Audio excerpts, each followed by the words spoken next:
horse, a tired roan mare named Bess, blew a hard cloud of steam and dropped her head. Eli Carver ran a gloved hand down her neck, feeling the tremor of exhaustion that matched his own. "Almost, girl," he muttered. His voice was raw, stolen by the wind. The wind, it was the only thing alive up here. It came down the pine slopes of the Montana high country like a razor, carrying the iron smell of snow that had not yet fallen but promised to.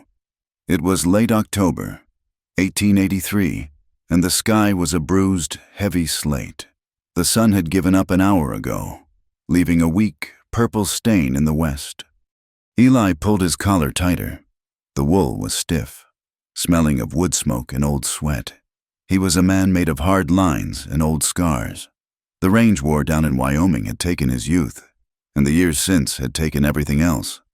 Now, all that was left was this. He looked up the rise, through the jagged black teeth of the pines. He saw it, the cabin. It was just a dark box against the twilight, a scar on the land, no bigger than a woodshed. His brother, Jacob, had built it. Jacob, who had always been the softer one, the one who chased fool's gold and easy dreams. Eli had chased cattle in Pinkertons. They had not spoken in 6 years. The letter had found him in Laramie. It was 2 months old, written by a town marshal with bad spelling. Jacob Carver, hanged. Land dispute. Cabin is yours. Eli had sold his saddle for the roan and pointed north. Not for grief. Grief was a luxury he had burned out of himself long ago. He came because it was the last thing, the last piece of a name he was tired of burying. He came because winter was coming, and he had nowhere else to be. He urged Bess forward, the crunch of pine needles and frosted earth muffled by the rising moan of the wind. The forest was deep, echoing with an isolation so profound it felt like a weight on his chest. This was a place where a man could disappear and the world would not notice. Jacob had proven that. Eli was 50 yards out when he stopped. He smelled it. Wood smoke. He tasted it on the air, sharp and fresh. His eyes narrowed, scanning the gloom. A thin, gray curl was rising from the mud and stick chimney of the cabin. It was not the ghost of an old fire. It was new. His hand went, smooth and practiced, to the walnut grip of the Colt revolver at his hip. His body went still. He was no longer a brother coming to claim an inheritance. He was a man who had survived by assuming the worst. A squatter, or worse, the men who had hanged Jacob, come back to claim the property. He slid from the saddle. The mare whickered, a low, nervous sound. Eli pressed a hand to her muzzle, silencing her. He tethered her to a low-hanging larch, well back in the shadows. He pulled his Winchester from the scabbard. The metal was so cold it stung his skin even through the glove. He moved like a shadow. The cabin had one window, a small, dark square, oiled paper, not glass. It was dark. The door was warped planking. He approached from the side, pressing his back to the rough-hewn logs. He could hear the wind, the whistle of it through the chinking, but nothing else. No voices, no movement. He stood by the door for a long minute, letting the cold seep into his bones. Listening, there was a sound, a rustle, like a mouse in straw. He did not knock. He raised his boot, aimed for the spot just beside the latch, and kicked. The door flew open with a shriek of rotten wood and leather hinges. It slammed against the inside wall. Eli was through the opening in one motion, Winchester up, sweeping the small, dark room. "Do not move," he commanded, his voice a low growl. The room was rank. It smelled of rat droppings, damp earth, and fear. A small, sputtering fire in the hearth cast weak, dancing shadows. On the far side, against the wall, was a bed. Not a bed, really, just a frame of raw pine logs lashed together, piled with straw and one filthy, threadbare quilt. And under the quilt, something moved. He saw a tangle of pale, messy hair. He saw two wide, terrified eyes. Then he saw the rifle barrel. It was an old Springfield, pitted with rust, the stock cracked. It was pointed straight at his chest. "Get out," a voice whispered. It was dry, fragile as a dead leaf. Eli stepped fully into the room, letting the last of the gray light frame him in the doorway. He lowered his own rifle. Just an inch. It was a woman. "I said get out," she repeated. Her voice cracked, but the rifle barrel held steady, though her arms trembled with the weight of it. Eli took in the scene. The cabin was a ruin. The floor was packed dirt. The roof leaked. He could see a dark stain of moisture on the wall. In the corner, a sack of flour, chewed open by rats, had spilled a pale dust. And the woman, she was holding the quilt up with one hand, the rifle with the other. He caught a flash of a white, bony shoulder. She had nothing on beneath the quilt. Her face was hollow, her cheekbones sharp as stones. She looked like she had not eaten a full meal in a month. She was barefoot, her feet blue with cold on the dirt floor. "Ma'am," Eli said, his voice flat. He let the Winchester rest in the crook of his arm. "Put the gun down." "No, you put yours down. You get out. This cabin's mine." Eli almost smiled. It would have been a cold, cruel thing. "This cabin," he said, stepping forward, "belongs to Eli Carver. That's me, my brother. Jacob Carver built it." The woman's face crumpled, just for a second, then hardened again. "Jacob Carver is dead." "I am aware. He promised it to Mr. Rourke, my fiancé." Eli stopped. He looked at the floor, then back at her. A mail-order bride. That explained it. The worst kind of desperation. A woman who would cross a continent for a man she had never met, for a promise of a roof. Mr. Rourke," Eli said. "Where is he?" Her eyes dropped. The rifle barrel dipped. "He's dead," she whispered. He was a miner, up on the ridge. The tunnel collapsed before I even got here." Eli sighed. It was a heavy sound, pushing the air from his lungs. Of course, a dead miner and a dead trapper. And this woman, caught between them. "I got to town," she said, her voice gaining a strange, brittle strength. "They told me he was gone. They told me to go back. But I had no money. I had nowhere." Her chin came up. "He wrote me letters. He said this cabin was his. He said Jacob Carver gave it to him for a debt. He said we would live here." "Jacob Carver," Eli said, "was my brother. He owed debts to half the territory, but he did not owe anyone this cabin. It was not his to give." He took another step. The room was barely 12 feet across. He was almost on top of her. "Stay back," she shrieked, hauling the heavy rifle up again. "I am not going to hurt you, ma'am, but I am cold, and I am tired, and this is my property.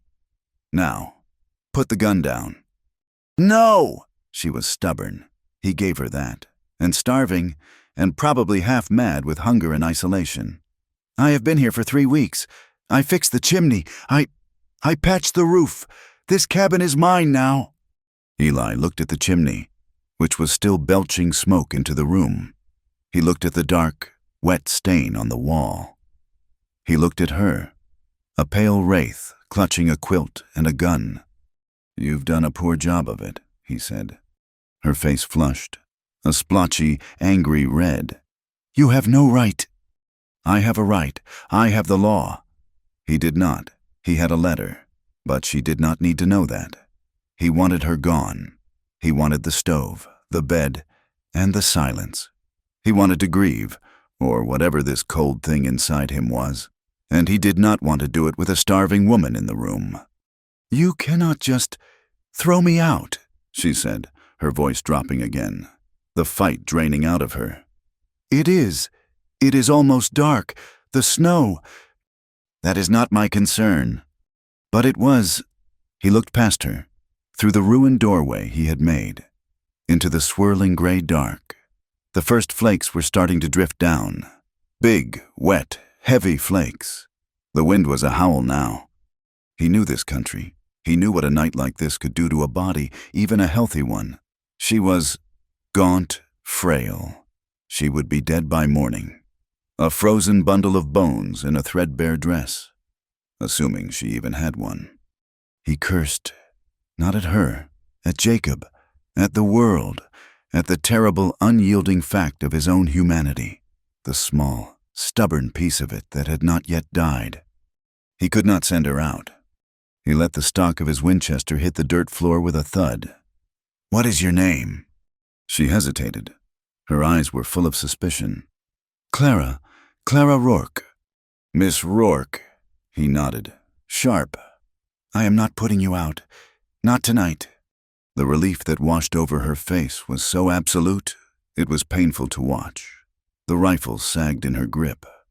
"But," Eli said, and his voice was granite, "we have an understanding. This cabin is mine. You are a guest, a temporary one." Clara clutched the quilt tighter. I have nowhere to go." "That is a problem for tomorrow, or the day after. When the snow stops." He walked past her, ignoring the rifle, and tossed his bedroll and saddlebags near the hearth. He had drawn a line. The hearth, the stove, and the floor space beside it. That was his. The leaking corner with the rickety bed. That was hers. He turned back to her. She was still sitting up, watching him, her eyes like a cornered animal's. "You claimed this cabin," he said, "but you are starving in it. What food do you have?" She gestured with her chin toward the chewed sack. "Flour, some salt, a little coffee." "And you were planning on eating that flour raw?" I set a snare.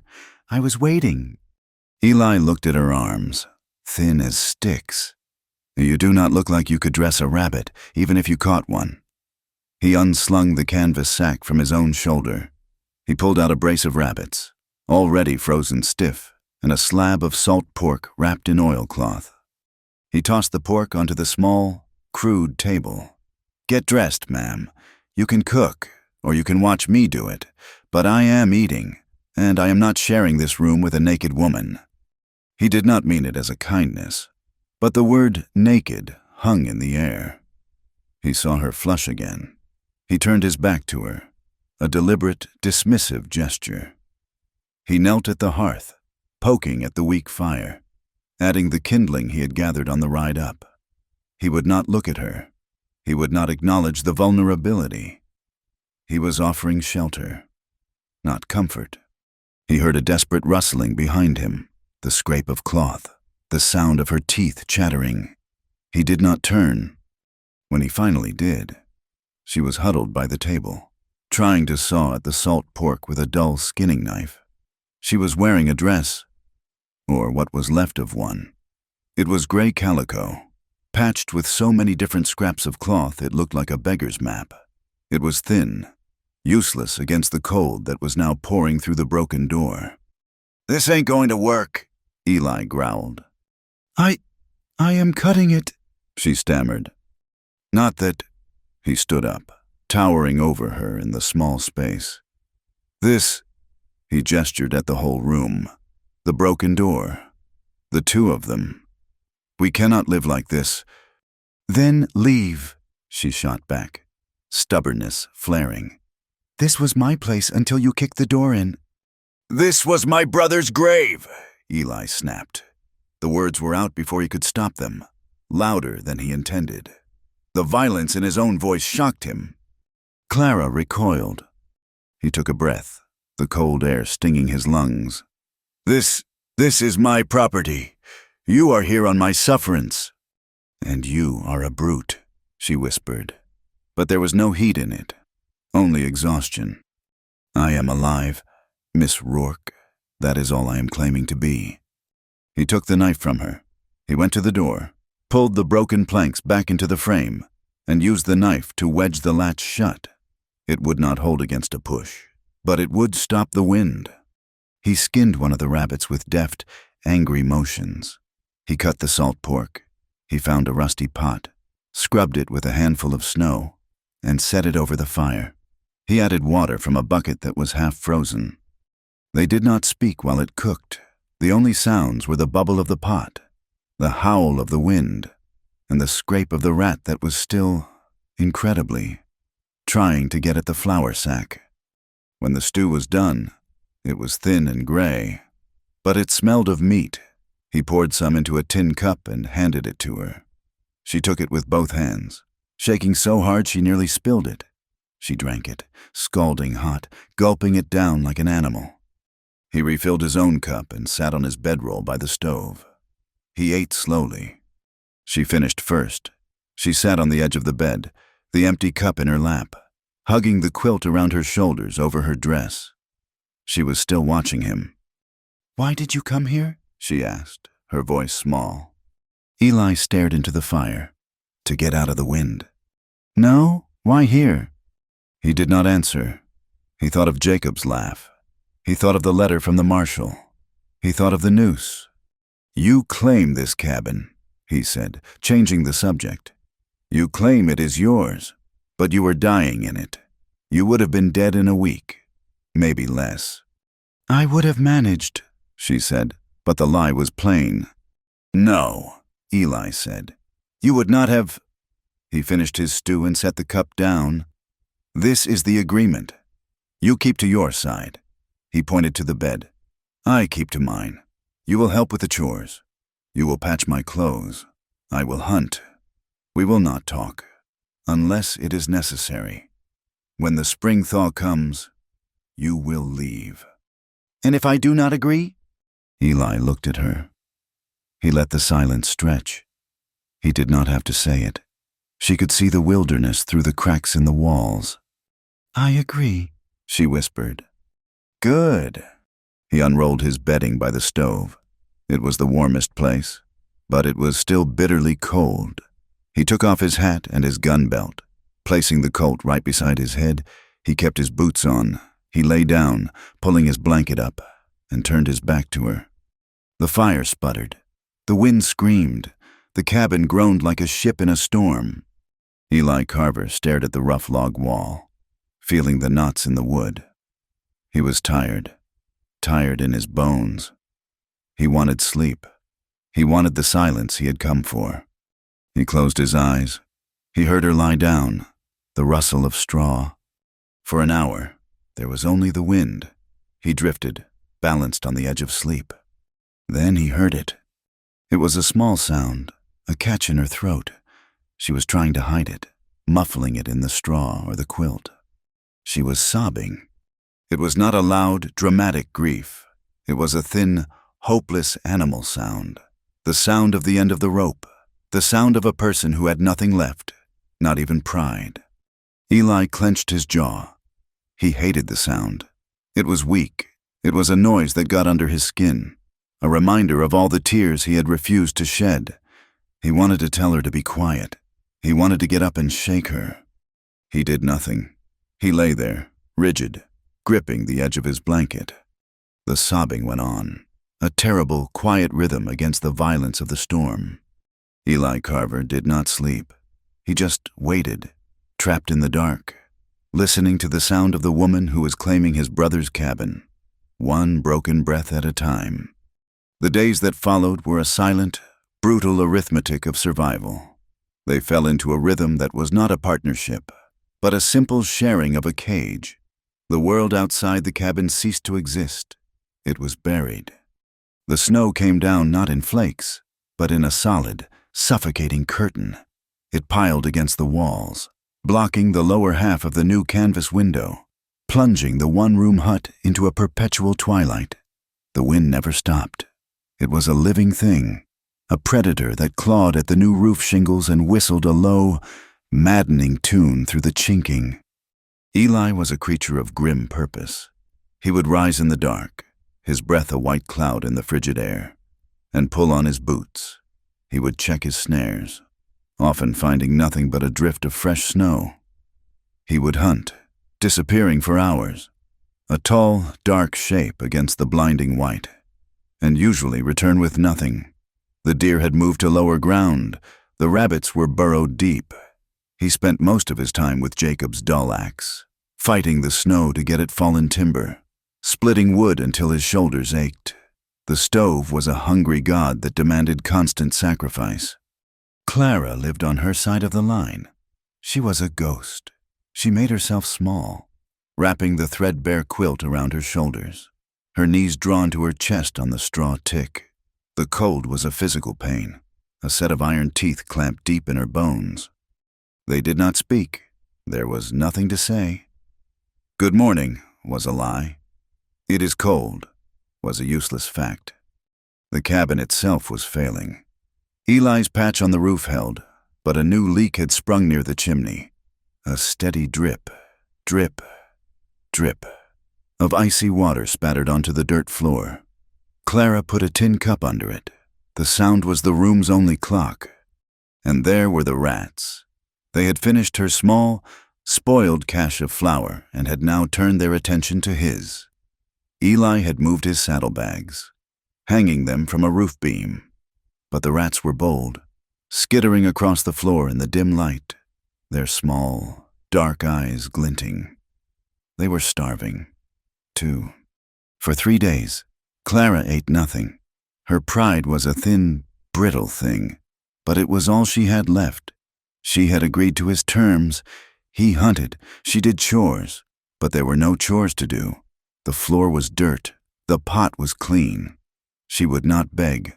She watched him eat his own dwindling rations, a piece of hardtack softened in hot water, a few strips of jerky, and she turned her face to the wall. On the 4th day, the hunger won. It was a gnawing, twisting thing that blurred her vision and made her hands tremble. She saw the bucket of filthy water he had hauled in, and the rag he used to clean his rifle. She saw the grime on the floor, the accumulated filth of her own occupancy and Jacob's before. She had to do something. She had to earn the stew he had given her that first night. She got off the bed. The movement sent a wave of dizziness through her, black spots dancing in her eyes. She gripped the edge of the bed frame, waiting for the cabin to stop spinning. She took the rag and dipped it in the near-frozen water. She got on her hands and knees and began to scrub the packed earth. It was a fool's task. She was just moving mud, making a darker, colder circle of filth. Her arms were weak as water. Her hair fell into her face.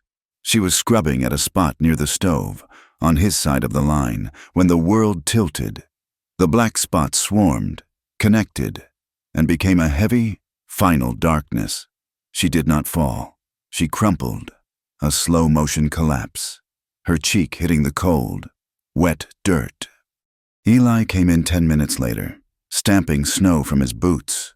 He carried 2 scrawny squirrels. He stopped. He looked down at the pale, still shape on the floor. A flicker of something, annoyance, perhaps, crossed his face. It was another problem, another mouth. He had come here for peace, to be alone with the ghost of his brother, and this woman was determined to die in his way. He stood over her for a long, quiet minute. He could see the pulse in her throat, a faint, desperate flutter. He could see the sharp ridge of her spine through the thin calico. He did not help her up. He did not touch her. He walked past her, hung the squirrels by the door, and began to build up the fire. The smell of the wood smoke, the crackle of the flames, pulled her back. Clara stirred. Her first feeling was the icy mud on her face. Her second was a profound, scalding humiliation. He was there. He was watching. She pushed herself up, her arms shaking so violently she could barely hold her own weight. She crawled, unable to stand, back to her bed. She pulled the quilt over her head. Hiding. She was shaking, not from the cold, but from the shame. That evening, the smell of stew filled the cabin. The squirrels had not been much, but Eli had added a handful of dried beans and salt pork. It smelled rich. It smelled like life. He sat on his stool, his back to her, and ate. He finished his bowl, the scrape of the spoon against the tin loud in the silence. Clara watched his back, her stomach twisting into a single aching knot. He stood up. He ladled the rest of the stew, a thick, full portion, into her cup. He walked to the small table that stood between their two worlds and set the cup down, precisely on her side. Then he went back to his bedroll, sat, and began the ritual of cleaning his Winchester, the metallic shik-shk of the oiled rag the only sound. She waited. She waited until she was sure he was absorbed, until his shoulders were set in a way that told her he would not turn. Then, like a starved animal, she darted from the bed, seized the cup, and scrambled back to her refuge. She drank it, hiding under the quilt, tears of gratitude and fury streaming into the hot, salty broth. He had fed her. He had shamed her. He had saved her. She hated him for all of it. As the stew warmed her belly, the memories came. Hunger had kept them at bay. The food brought them crashing back. She was not in Montana. She was in Kentucky. The air was not sharp and cold. It was green, wet, and heavy. It smelled of damp roses and rich earth. She was 16. She was the hired girl at the parsonage, a plain, quiet girl with nowhere else to go. And there was Silas, the preacher's son. He was 20, with a soft mouth and his father's righteous blue eyes. He was meant to be studying for the seminary, but his hands were restless. He found her in the pantry, by the sacks of sugar. He found her in the garden, by the climbing roses. He told her she was pretty. He told her she was not like the others. He whispered promises he never meant to keep. She was lonely. She had been lonely all her life. She believed him. The discovery was inevitable. His mother, a woman made of iron and judgment, found them in the carriage house. Clara remembered the sound of the woman's gasp, the way Silas had scrambled away from her, pulling his clothes straight, his face pale and frightened. "Father!" he had yelled, pointing at Clara. She did this! She tempted me!" The preacher arrived, a tall, booming man whose God was a God of vengeance. He did not ask questions. He saw Clara, her dress undone, her face stricken. He saw his son, the picture of violated innocence. It was over in an hour. She was a harlot, a Jezebel, a seductress who had tried to trap the preacher's son. She was dismissed, her name and her sin pronounced from the pulpit that very Sunday. A serpent in our midst. The town, which had never noticed her before, now noticed nothing else. The women whispered when she passed, pulling their skirts aside. The men looked at her with a new, ugly hunger in their eyes. She had been ruined, not by the act, but by the accusation. She had not fled. She had been run out. The preacher himself had bought her a wagon ticket west, to a place where your kind might be overlooked. The shame was a physical thing, a brand on her skin. It had followed her to Missouri, where she saw the advertisement for a mail-order bride, a miner in Montana, a new life, a place where no one knew her name. But the world was small. A woman in the Montana town, the one who ran the boarding house, had a cousin in Kentucky. The letter had arrived before Clara did. When she walked into the general store, asking for Mr. Rourke, the whispers had started again. That's her, the one who, with the preacher's son. Even here, at the edge of the world, her shame had found her. When she learned Rourke was dead, the town marshal had not been kind. He told her the decent folk of the town wanted her gone. The cabin was her only refuge, the only place left to go. The stew was gone. The cup was empty. Clara wiped her eyes on the rough sleeve of her dress. She looked at the man across the room. He was a brute, but he had fed her. He did not look at her with that ugly hunger. He did not look at her at all. For that, she was grateful. The truth shifted. She was in his debt. She had to earn her keep. She took the small sewing kit from his saddlebag. It held a thick needle and waxed thread, meant for repairing leather tack. She took the ruined flour sack that the rats had abandoned and began to cut it into squares. She sat on her bed, hour after hour, and began to patch her dress. Her fingers, stiff and cracked with cold, fumbled with the needle, but she worked with a meticulous, desperate focus. She was not just mending the cloth. She was mending herself, stitch by stitch. Eli watched her from the corner of his eye. He said nothing, but he saw the way she held the needle, the stubborn set of her jaw. The next day, the leak by the chimney turned from a drip to a steady, thin stream. The tin cup overflowed, creating a small pond on the floor. Eli cursed, long and low. He got up and went to the corner where Jacob had left a small, forgotten pile of belongings. He pulled out a toolbox. It held a rusty axe head, a saw with missing teeth, and a hammer with a handle that was split down the middle. Useless, Eli muttered, kicking the box. But he took the axe head and spent an hour fixing it to a new handle he carved from a piece of firewood. He went outside. The snow was waist deep. He spent the entire day fighting it, climbing a tall pine and sawing off branches, then splitting them into crude shingles. He was a dark, furious engine of labor. He hated the cabin. He hated his brother for his lazy building. He hated the woman inside who was forcing him to do this. Late in the afternoon, he climbed onto the roof. It was a perilous, stupid thing to do. The roof was slick with ice and snow. He tethered himself with a rope and, balancing against the freezing wind, he nailed down the new shingles, his hammer blows echoing in the vast, white silence. When he came back inside, he was covered in snow, his beard frosted white. The dripping had stopped. He did not look at Clara. He sat by the stove, shaking with cold and exhaustion. She did not thank him. She knew he had not done it for her. He had done it for himself, for the dry patch of floor where he slept. But she picked up her needle and thread, and, in the dying light, she kept sewing. The next day, he tackled the window. The oiled paper was in shreds. The wind found every hole. He tore it out. He took a heavy canvas tarp, Jacob's last, and nailed it over the frame. The wind stopped, but so did the light. The cabin was plunged into a darkness that was almost total, relieved only by the fire and the cracks in the walls. It was warmer. It was safer. But it was a tomb. A week passed. They lived in the dark tomb, 2 animals in a den. They spoke only in necessities. More wood. Water bucket is low.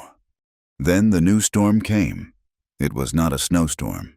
It was a violent, unnatural rage. It began with a low rumble in the distance, a sound that did not belong in the frozen world.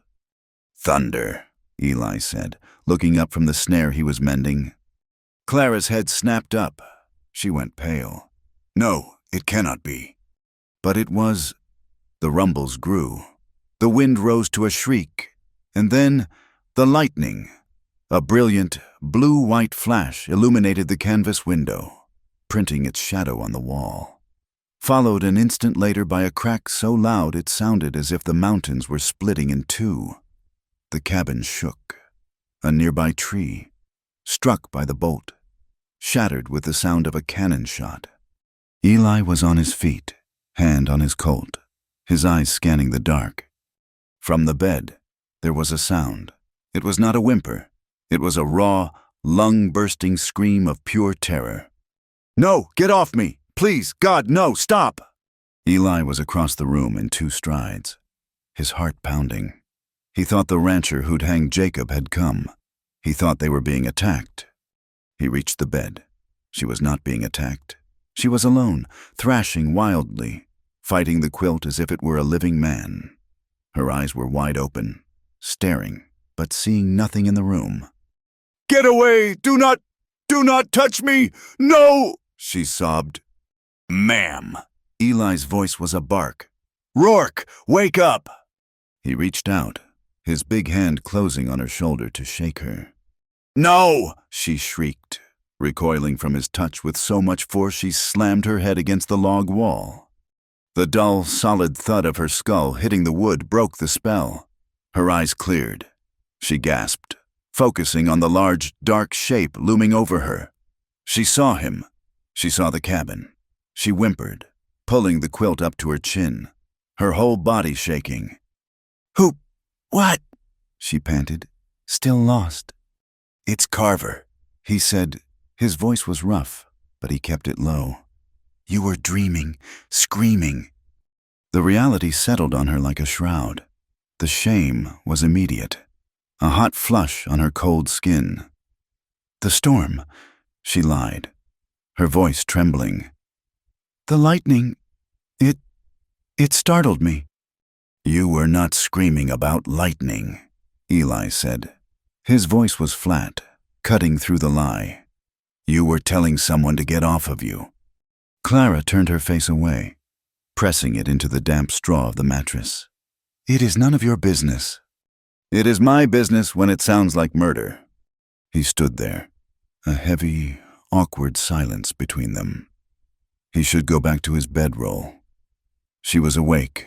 It was over, but he did not move. Another rumble of thunder, more distant now. Clara flinched, a violent, full-body tremor. "It is just thunder," he said.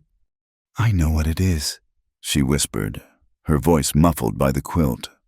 "It just reminds me." He waited.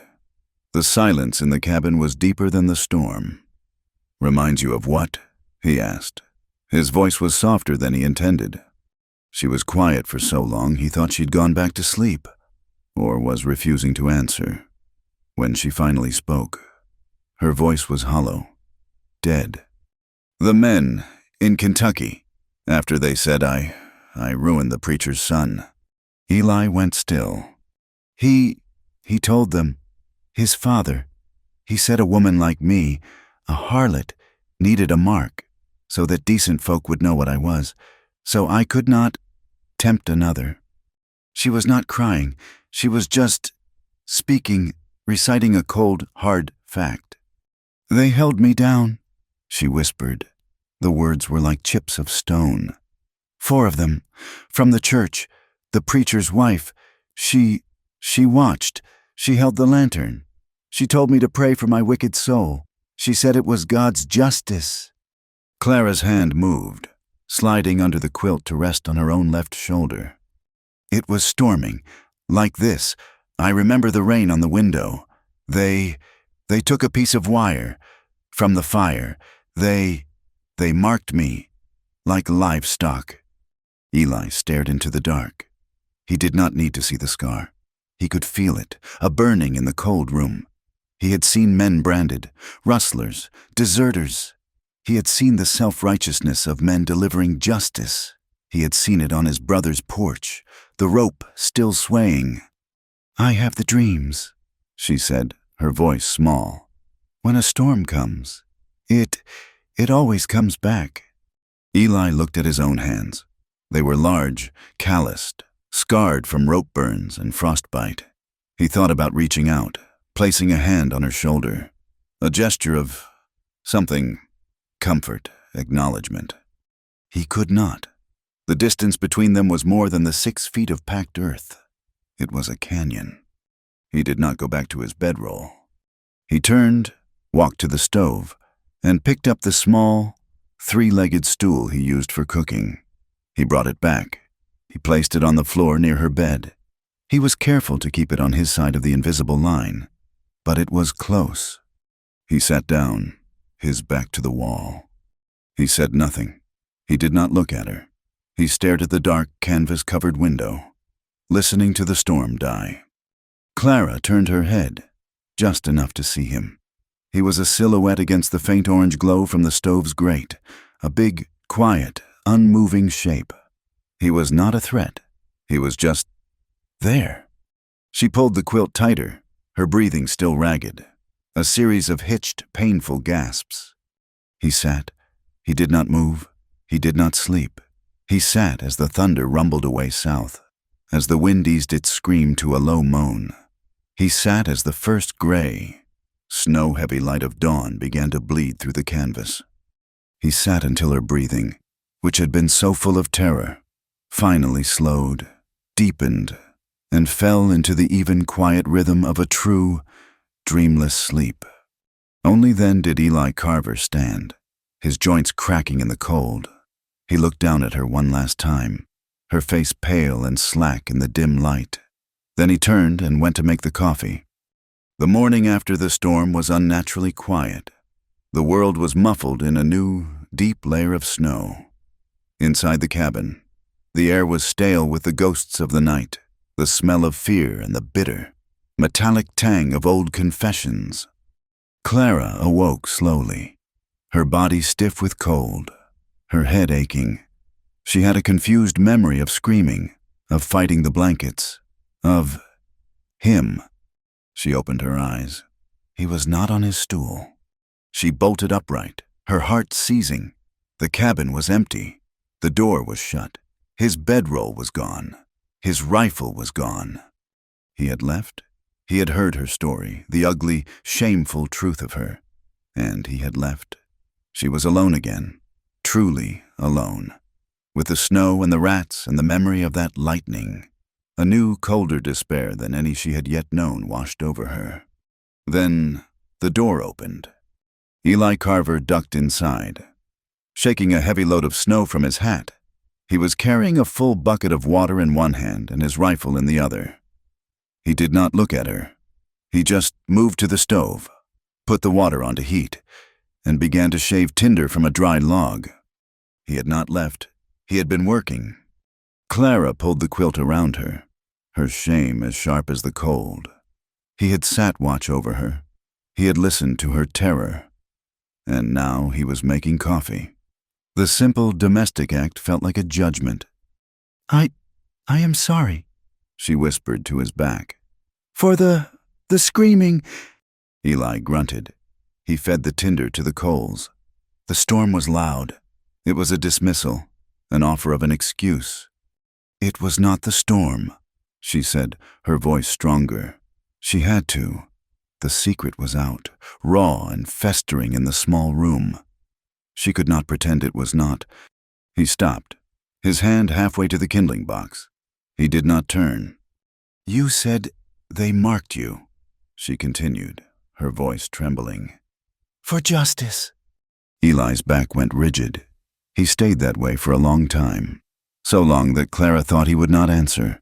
When he finally spoke, his voice was a low, rough sound, like stones scraping together. Justice, he said, tasting the word. Justice is what men with more rope than sense call it. My brother, Jacob, he found out about their justice. He turned, then he looked at her, his eyes flat and gray as the sky. You are not the only one who came here with ghosts, ma'am. He walked to the canvas-covered window, pushing the tarp aside just an inch, letting a sliver of blinding white light cut the gloom. I was riding back from Wyoming. I had been in a range war. It was ugly. It was enough. I was tired of killing. Tired of the whole damn business. I had not seen Jacob in 6 years. I heard he was up here, trapping. I thought I would come see him. Maybe sit a winter. He let the canvas fall, plunging the room back into darkness. He sat on his stool by the stove, but he was not looking at the fire. He was looking at the roof beam, right above Clara's bed. I found him, he said. His voice was empty of all emotion. Right there. He pointed at the beam. Hanging from his own porch. They did not even bother to use a tree. They used his own roof. Clara put a hand over her mouth. I cut him down, Eli said, his eyes still fixed on that spot. I had seen a lot of dead men. I had made a few, but this, he shook his head, a small, violent motion. They had left him, as a message. He had been there a week, maybe more. Who? Clara whispered. Why? Land, Eli said. The word was a curse. The same reason for every fight. A local rancher, Amos Finch. He runs cattle in the valley. He decided this stretch was his, said Jacob was squatting. But you said the deed. Jacob had the deed, filed and proper. But Finch had more men, more guns, and more friends in town. So they had a meeting. They decided Jacob was a thief. They called it justice. They left a notice nailed to his door. Eli looked down at his own hands.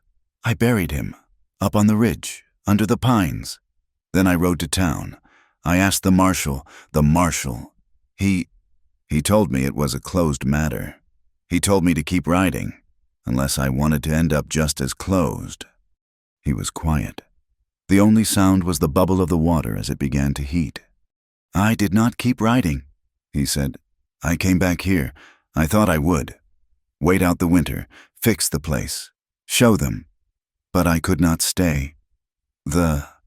Him, hanging there. I saw it every time I closed my eyes. He looked at Clara, his gaze finally meeting hers. I saw it until last night. When I heard you, he did not have to explain. She understood. He had not just been sitting watch for her. He had been sitting watch with her. They were two ghosts, trapped in the same small, cold room, guarding the graves of their own pasts. The silence that settled was different.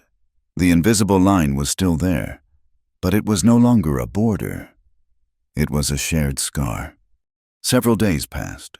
The strange, fragile truce held. They spoke more. Not much, but more. He asked her if she could mend a tear in his canvas coat.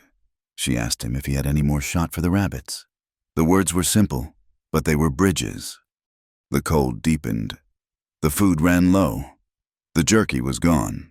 The beans were a handful at the bottom of a sack. Eli grew restless. His anger at the weather, at Finch, at his own predicament, simmering just below the surface. He had to find meat. "The snow is too deep," Clara said, watching him check his rifle. "You will not find anything." "I will find something," he said, his jaw set, "or I will dig for it." He was gone all day. Clara stayed in the cabin, mending. She restitched the lining of his glove. Her small, neat stitches a contrast to the rough, waxed thread he had used. She found herself watching the door. The anxiety was a cold knot in her stomach. Before, his absence would have been a relief. Now, it was a threat. He was the axe. He was the rifle. He was the one who knew how to keep the stove from smoking. He was her shelter. The light began to fail. The deep purple shadows of the high country dusk filled the cabin. He was not back. She began to pace, a small, frantic track from the bed to the stove. She was a fool. She had let herself depend on him. Just as true dark fell, the door was flung open. Eli stumbled in, a gust of snow and freezing air filling the room. He was empty-handed. There was no game. "Eli," she said, moving toward him. He pushed past her, not even seeing her. "Damn it all!" he roared, and he slammed his fist against the log wall. It was a terrifying, contained explosion of rage. "What is it?" she asked, her voice small. "What is wrong?" He went to the stove, hunched over it, breathing hard. He was holding his left hand against his chest. "Eli, you are hurt." "I am fine," he snarled. He fumbled with the glove on his left hand, his face pale and tight in the firelight. He could not get it off. His fingers were too stiff. With a curse, he gripped the glove with his teeth and tore it off. Clara gasped.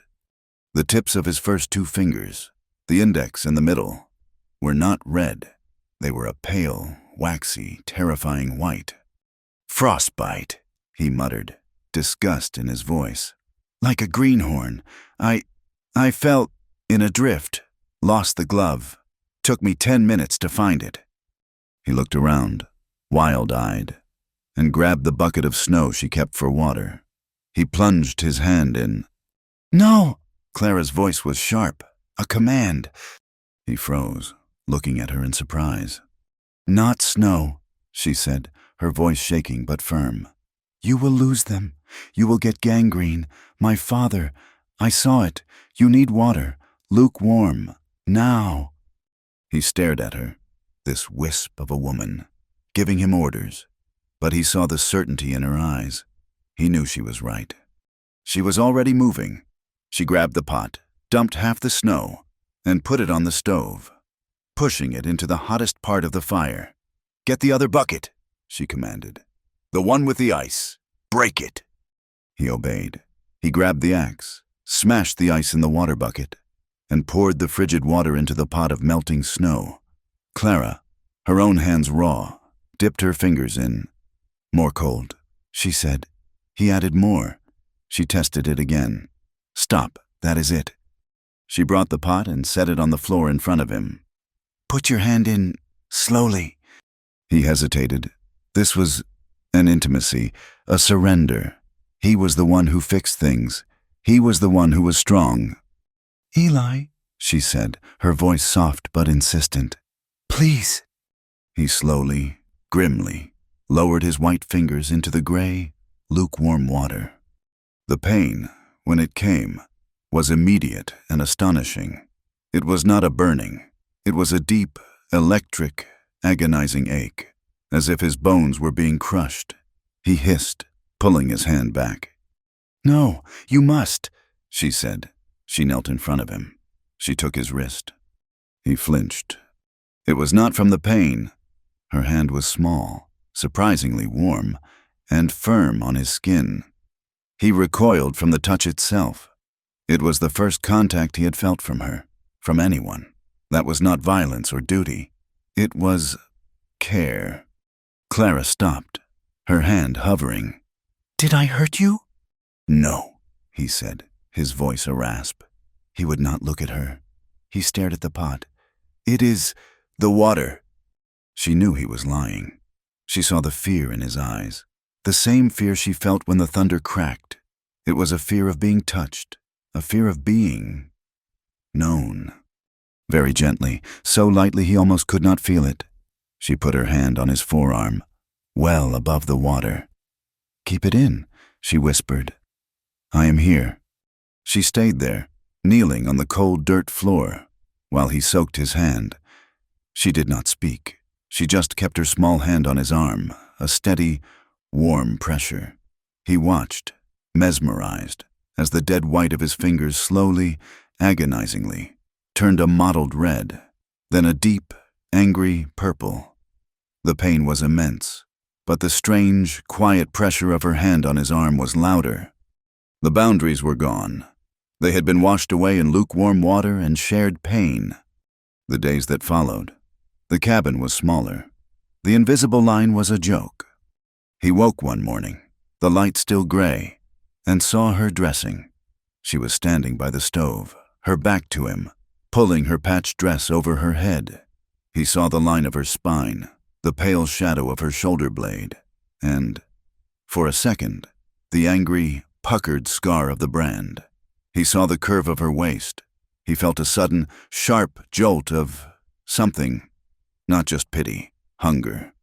He shut his eyes, turning his face to the wall. He felt a deep, profound shame. She was a woman in his care. He was no better than the men in her town. She brushed past him to get the coffee. The cabin was 12 feet wide.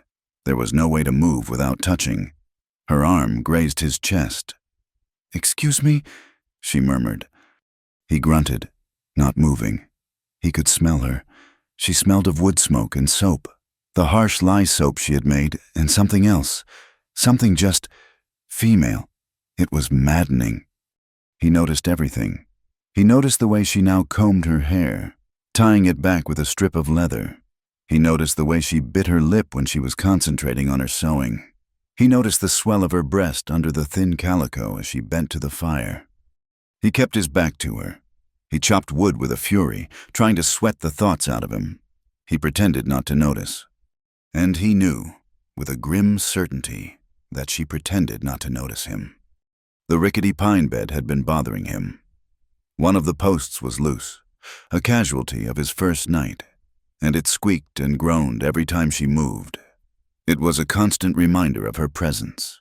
One afternoon, while she was outside, bravely attempting to set a snare, he took his hammer and some fresh rope lashing. He was not going to tolerate his brother's lazy work any longer. He pounded the post back into place, relashed the joints, and reinforced the frame. He worked with an angry, focused energy. When she came back in, empty-handed and blue with cold, he was just finishing. He yanked on the bedpost. It was solid. It did not move. Clara stood by the door, watching him. She rubbed her hands together. "Well," she said, her voice quiet. He turned, wiping his brow, surprised she had spoken. A small, hesitant smile touched the corners of her mouth. "That is one solid thing in this room. Anyway." He stared at her. "The stove wobbles," she went on, a tiny, strange note of humor in her voice. "The table is missing a leg, and, well," she gestured from herself to him, "we are not exactly solid." He was not a man who smiled. The muscles for it were stiff, unused. But he felt something pull at the corner of his mouth. It was a short, rough exhale, a sound that was almost a laugh. It was a smile. Clara saw it. It was like watching a crack form in granite. It was there for a second, a brief, shocking flash of the man he might have been, and then it was gone. But it had happened. The piece was shattered 2 days later. They were eating. It was a rare, good meal. Eli had finally shot a small deer, and the cabin was filled with the rich smell of roasting venison. It was almost domestic. They sat at the wobbly table, sharing the pot. Eli's rifle, as always, was across his lap. A sound from outside, horses, more than one, moving with purpose. Eli was on his feet in an instant, the rifle in his hands, leveled at the door. "Get to the bed," he ordered. Clara scrambled away, her heart pounding. "Hello, the cabin!"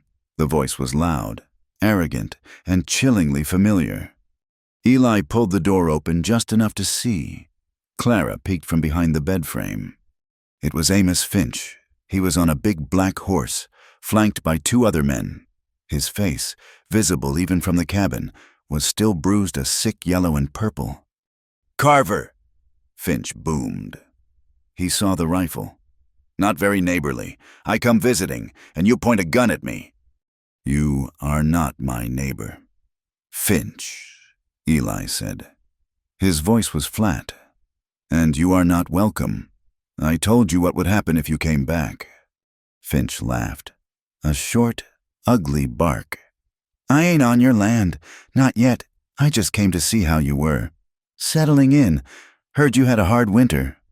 He leered, looking past Eli, trying to see into the dark cabin. "Heard you had company." Clara shrank back. "Word gets around. Carver, trapper came through town. Said he saw smoke and company. Said you were holed up with that little runaway harlot." Clara shut her eyes. The word, it followed her. It would always follow her. "Get off my property," Eli said. The words were low, almost a whisper, but they carried more menace than a shout. "I'm just worried about you, Carver," Finch said, his voice dripping with false concern. He spat a stream of tobacco juice into the snow. "It is a bad thing for a man to be alone, but it is worse, shacking up with that kind of trash. A woman who gets run out of her own town. A woman who—" He did not finish. Eli's move was a blur. It was not a barroom swing. It was the calculated, brutal violence of the range war. He did not drop the rifle. He used it. He took 1 step forward and, holding the rifle in one hand, swung his right fist in a tight, vicious arc. His knuckles, still healing, connected with Finch's mouth. The sound was a wet, solid crack.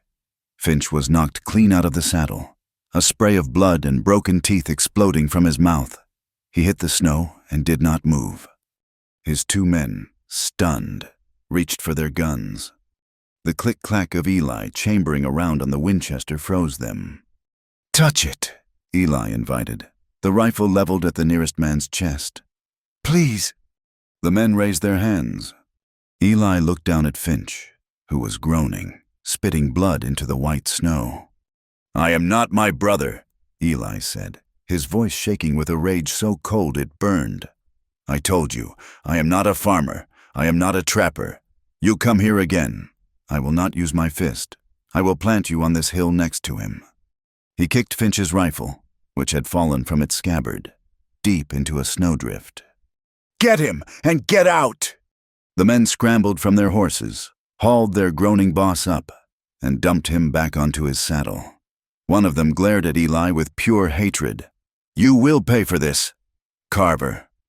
"Put it on my bill," Eli said. He stood in the doorway, rifle in hand, and watched them ride away. He watched until they were just dark specks in the white. He shut the door, the bar falling with a heavy, final thud. He turned. The cabin was silent. Clara was still by the bed, her hands pressed to her mouth, her eyes wide with a mixture of terror and something else. He looked at his hand. His knuckles were split open again, bleeding freely onto the dirt floor. He was trembling. Clara did not move. He did not move. They just stared at each other across the room. He had not just hit a man. He had defended her. He had taken her shame and answered it with violence. He walked to the stove. His shoulders slumped. The rage was gone, leaving him hollow. He sat on the stool, his back to her, and looked at his bleeding hand. He did not know what to do. He heard her move. He heard her steps on the dirt floor. She was crossing the room. She was crossing the line. She stopped, not beside him, but in front of him. She knelt. "Let me," she whispered. He did not move. He let her take his hand. It was the second time. She got the basin, the lukewarm water, the clean rag. She did not look at his face. She focused on the wound. Her touch was impossibly light.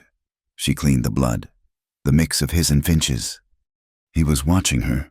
He was watching the way her dark eyelashes feathered on her cheek. He was watching the pulse in her throat. She finished wrapping the hand. She had used a clean strip torn from her own flour sack patches. Her hands were still resting on his. He looked from her hands to her face. He was afraid. He was not afraid of Amos Finch. He was not afraid of the winter. He was terrified of this feeling, this warmth. Clara looked up. She saw the fear in his eyes. It was the same fear she had seen when she touched his frostbitten hand. It was the fear of a man in a locked room who has just had someone pick the lock. She understood it. She did not let go of his hand. Instead, slowly, deliberately, she took his wounded hand, the one she was holding, and she raised it. She placed it on her waist. He froze. His entire body went rigid. His rough, bloody knuckles were a brand against the thin calico. He could feel the warmth of her body, the shape of her. He tried to pull his hand away. She held it firm. She leaned closer, so close he could feel her breath on his cheek. "You have got nothing to be afraid of," she whispered. Her voice was shaking, but it was fierce. "Not from me." He stared at her, his eyes wide. He did not know what to do. He did not know how. So she did. She leaned in the last few inches. She pressed her mouth to his. It was not a soft kiss. It was desperate. It was chapped lips and the taste of salt, and blood, and coffee. It was two people who had been starving for so long they had forgotten what food tasted in.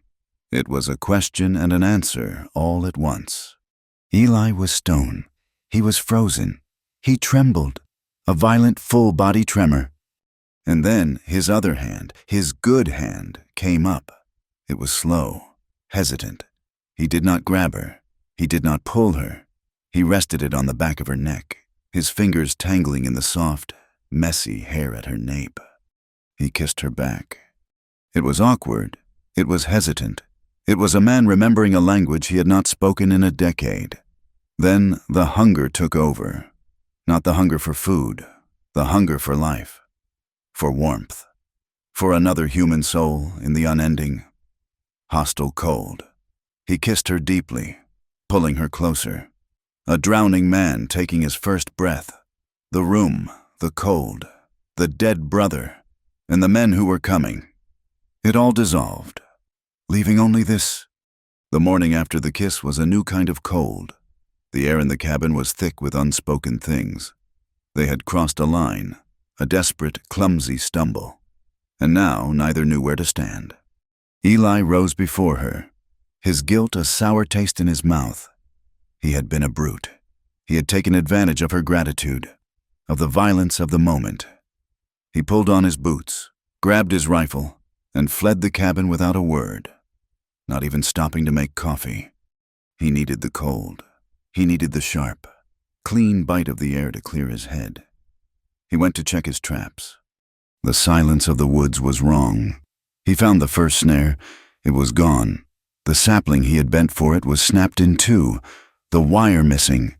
He found the second, a rabbit snare. It was also gone. He walked the half-mile to his main trap, a deadfall he had spent a day constructing. It was smashed, not by a bear, by an axe. Someone had systematically, gleefully destroyed it. Finch, or Finch's men. The rage, the cold, simmering rage that lived just beneath his skin, returned. This was not a warning. This was a declaration. He returned to the cabin, his long strides angry.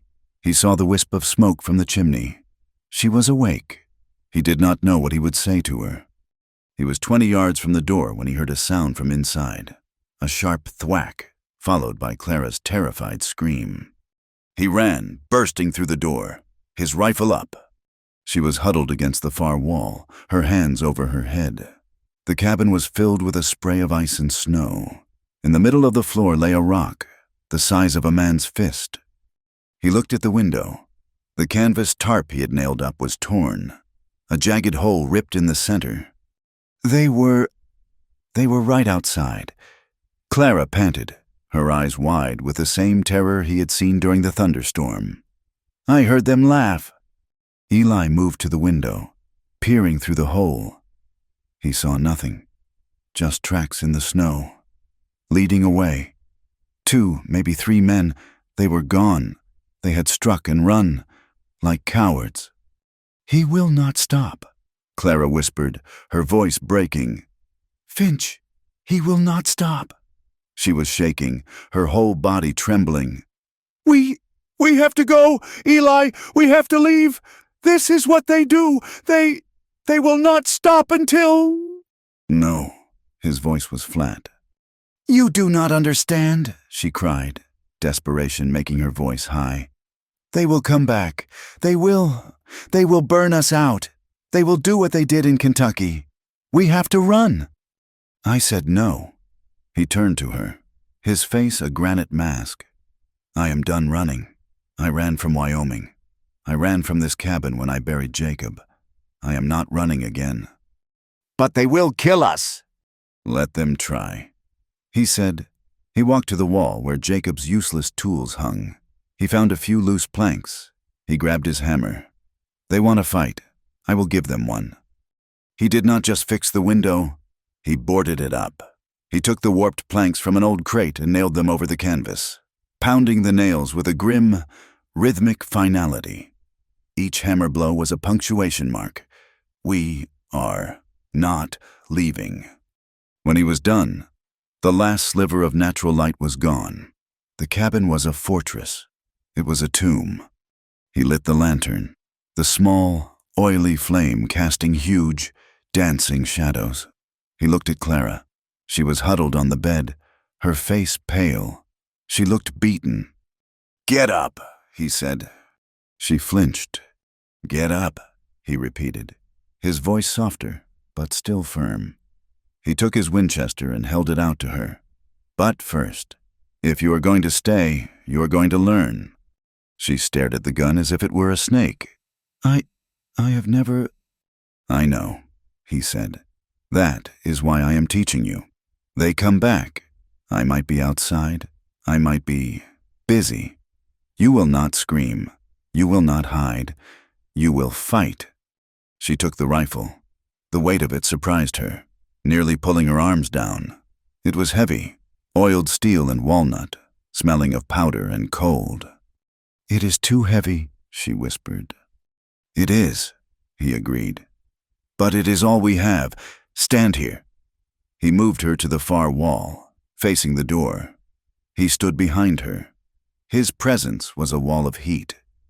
Put the stock here, he said, his voice low in her ear. He touched her shoulder. his calloused fingers firm, positioning the rifle butt against the hollow. Not loose, hold it tight, tighter, or it will break your collarbone. She pressed it back, wincing. Hold it up.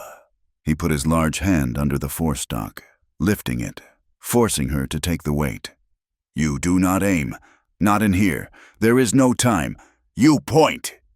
He adjusted her left hand. You wrap your finger around the trigger. Not yet. Just feel it. His hands were on hers. He was teaching her to kill. The intimacy of it was more profound, more terrifying than the kiss. He was sharing the darkest part of himself, the part that had survived the range war. When they come through that door, he said, his voice a low rumble, you do not think, you do not warn them. You pull the trigger, and you keep pulling it until it is empty. Eli, she trembled. Do it, he said. What? Dry fire it. Just pull the trigger. She hesitated, then squeezed. The click of the hammer falling in the small, dark room was deafening. Again, he said. He worked the lever, ejecting nothing. Again. Click. Again. Click. He did it a dozen times, until the tremor in her arms was from muscle strain, not fear. Good, he said, stepping back. The warmth of his body left her, and the cold rushed in. We will do this every day. Life in the boarded-up cabin became a shared siege. They were two soldiers in a foxhole. The darkness changed them. Their senses grew sharper. Every scrape on the roof, every moan of the wind, made them freeze, their eyes meeting in the lantern light. The world shrank to the 12 feet of packed earth, the smell of wood smoke, old stew, and their own unwashed bodies. They moved around each other with a new, practiced economy. The boundaries blurred completely, not with passion, but with grim necessity. They developed a language of survival. Clara, refusing to be a burden, took charge of the domestic world. She made it a world of defiance. She learned to make coffee by melting snow in a pot, letting the ground settle for an hour. It was a terrible, bitter brew, but it was hot, and it was theirs. You are wasting firewood, Eli had grumbled the first time. No, she had said, not looking up. I am making coffee. He had said nothing. He just drank the cup she handed him. He, in turn, taught her. His boots were failing. The sole of his right boot was flapping.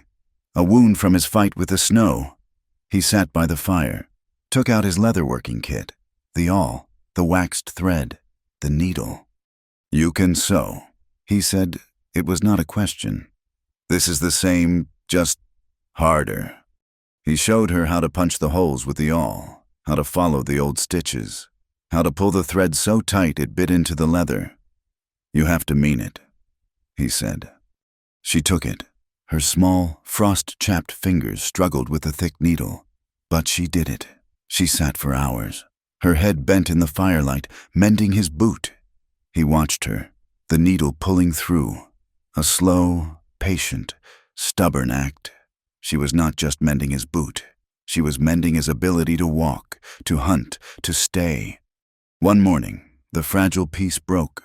The weather had cleared, the first true cold snap, and the air was still. Eli went out to hunt, his rifle in one hand, his mended boot crunching on the hard-packed snow. He did not get far. He saw it, nailed to the big pine where he tethered Bess, a tattered, stained envelope. His blood went cold. He tore it from the tree. The nail was new. It was addressed, in crude block letters, to Occupant, Carver Cabin. He ripped it open. It was a single sheet of paper, printed with the seal of the county clerk. It looked official. It looked legal. It was a notice to evict. It cited his brother's defunct claim, a prior lien filed by Amos Finch, and a county ordinance against unlawful occupation of unsettled lands. But it was the last line that stopped his heart. And further cause for eviction being the cohabitation with one Clara Rourke, a woman of known ill repute, whose presence constitutes a moral nuisance. He read it 3 times, He felt the blood rise, a hot, dark tide in his neck. Finch had not just attacked his traps. He had not just thrown a rock. He had used the law. He had used her. He had taken her shame and made it a legal weapon. He stormed back to the cabin. The paper crumpled in his fist. He kicked the door open. "Clara!" She jumped, seeing his face. "What is it? Did you see them?" He did not speak. He smoothed the paper and thrust it at her. She took it, her eyes scanning the page. He watched her face. He watched it go from confusion to fear to a pale, bloodless white. She read the last line, the words, "ill repute," and her hand began to shake. He expected her to cry. He expected her to collapse. He expected her to say, "I told you we should run." She did not. She stood very still for a long moment. The only sound was the crackle of the fire. Then she slowly, deliberately, folded the paper. "He is smart," she whispered, her voice a low, hard rasp he had never heard before. "He is a dead man," Eli growled, reaching for his ammunition belt. "No." She put her hand on his arm. "That is what he wants. He wants you to ride into town with a gun. He wants the marshal to have a reason. You will be in a cell, or dead, and he will have the cabin. He will win." "He has a reason," Eli said, his voice tight. "Not this way." She looked at the paper, then at him, her eyes clear and cold. "He is using me. He is calling me a whore to steal your land. He thinks I am your weakness." She took a deep breath. "He is wrong. I am your defense." "What are you talking about?" "This paper," she said, tapping it.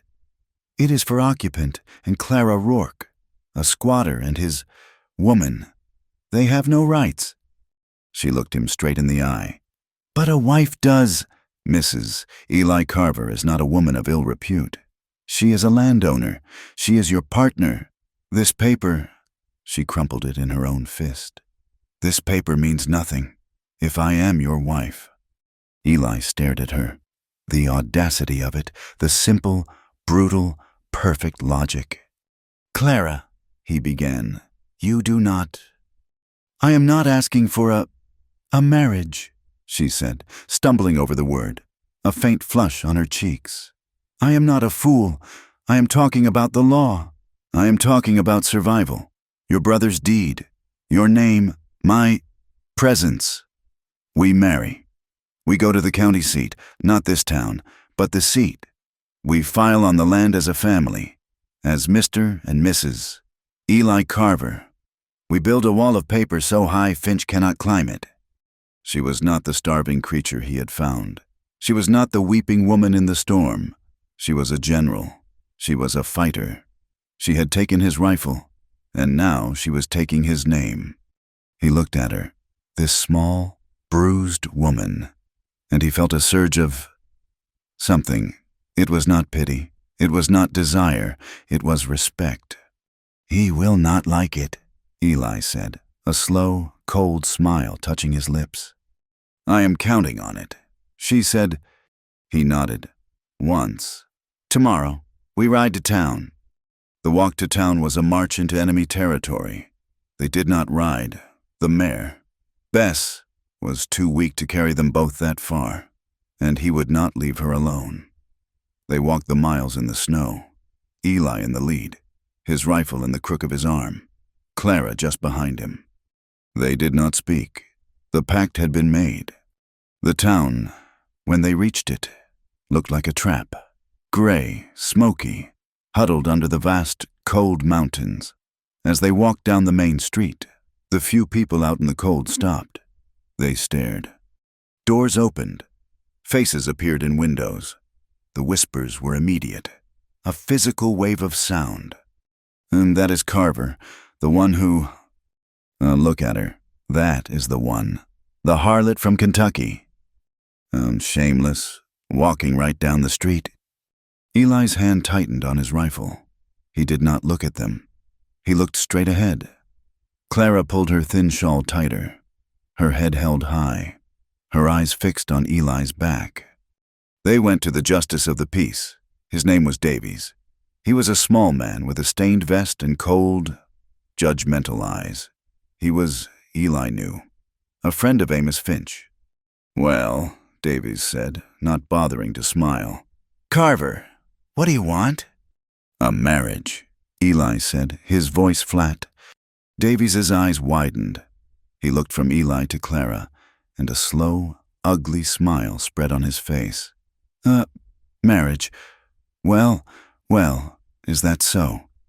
He knew. He had seen the notice. "Going to make an honest woman of her. Are you?" Eli took one step toward the desk. "You are paid by the county," he said, his voice a low threat. "You will do your job, or I will file a complaint with the territorial governor. Get the book." The smile vanished. Davies knew a threat when he heard one. He was a coward. He grumbled, but he got the book. The ceremony was a humiliation. It took less than a minute. Davies read the words in a fast, bored monotone. He did not look at them. He looked at the stove. "Do you, Eli Carver, take this woman?" "I do." "Do you, Clara Rourke, take this man?" "I do." "By the power vested in me by the territory of Montana, I pronounce you man and wife. Sign here." They signed. Eli's hand, large and rough. Clara's small, neat and trembling. "That will be $2, Davies said. Eli slapped $2 silver on the desk. "We are done." They walked out. The street was no longer empty. A small crowd had gathered. Men from the saloon, women from the general store. They were silent, watching. It was the silence of a public shaming. They were halfway to the edge of town when it happened. A group of boys, brave with the backing of the saloon men, darted out. "Hey, Carver," one yelled. "Here is a wedding present from Mr. Finch." A dark object flew through the air. Clara saw it coming but had no time to move. It was a rotten apple. It struck her square on the shoulder, splattering her patched dress with a cold, foul-smelling pulp. Clara cried out, a small, sharp sound. Eli's hand went to the colt at his hip. He had worn it. He had known. He turned, his eyes black with a killing rage. "Do not," Clara whispered, grabbing his arm. "Please, Eli, it is what they want. Do not." He looked at the men in front of the saloon, who were laughing. He looked at the boys, already scattering. He looked at the stain on her dress. He took a deep breath, the air burning his lungs. He put his arm around Clara's shoulders, pulling her against his side. He turned his back on the town, shielding her, and he walked. He did not run. He walked, slowly, deliberately, forcing them through the gauntlet of hatred. The walk back was worse than the walk there. The humiliation was a cold, sick thing in the pit of Clara's stomach. She kept rubbing at the stain on her dress, her head down. She had done this for the land, but she was still the harlot. She had just made him a harlot's husband. They were miles from town. The silence was broken only by the crunch of their boots. Eli stopped. Clara, wrapped in her own misery, walked a few steps before realizing he was not beside her.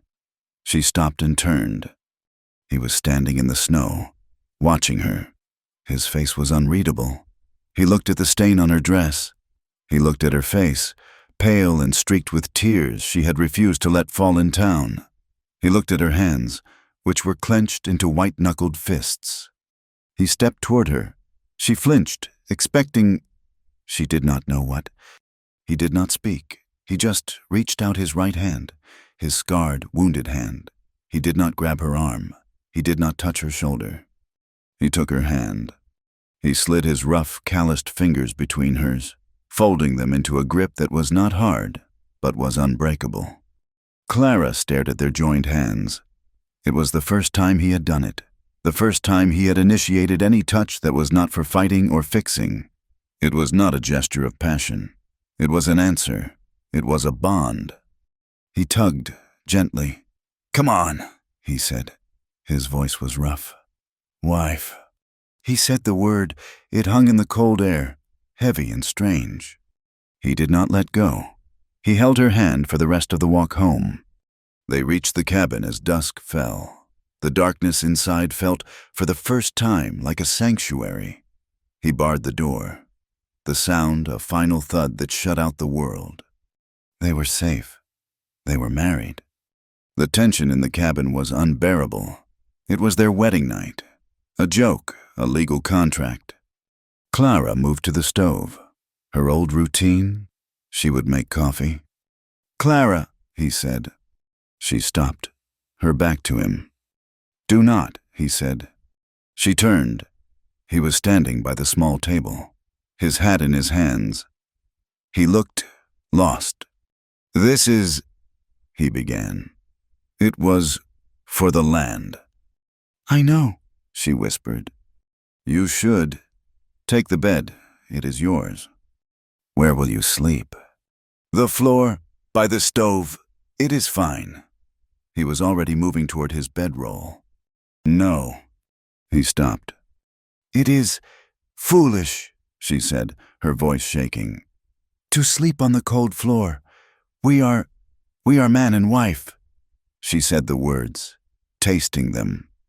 He looked at his bedroll. He looked at the bed, the one he had fixed, the one they had both slept in their terror.